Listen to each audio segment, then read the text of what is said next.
As with anything else that we do in life, right? Okay, we have to schedule time for it. That's just how it is, right? Because what's out of sight is out of mind. How many days does it take to create a habit?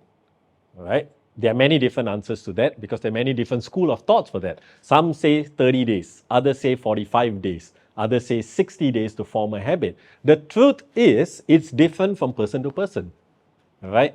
For me, it may take 30 days. For you, it may take 10 days of doing something. But repetition is what creates mastery. The more we do something, the better we get at it. Problem is, if we keep doing the wrong things, we also get better at it. All right? If we keep procrastinating, if we keep putting off doing the things that we're supposed to do, all right, we will get really good at it as well. So if you want to form a new habit, what you need to do is you need to, in the beginning, schedule this time. Okay, let me just ask you this question, right? Just sitting here in this last 10 to 15 minutes, all right? Anything that I shared so far, is it something that you didn't already know? All right? Chances are you know this, right? It's common. You've heard this a lot of times. But having known what I shared, hearing it again from me, did it spur some thoughts, some ideas in your head? Did it bring about, some form of reflection? Right? Did it force you to look back at where you are at and maybe what you want to do later once you go back? Right? And that's the power of self-help.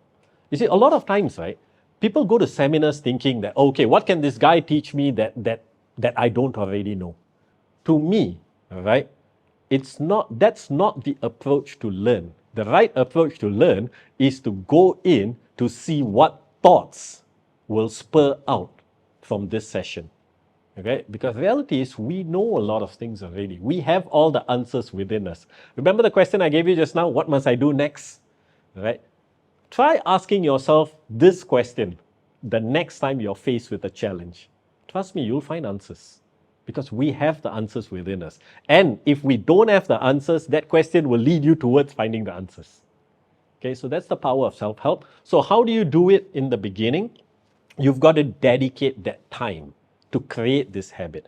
I know of people who are high performers in their field.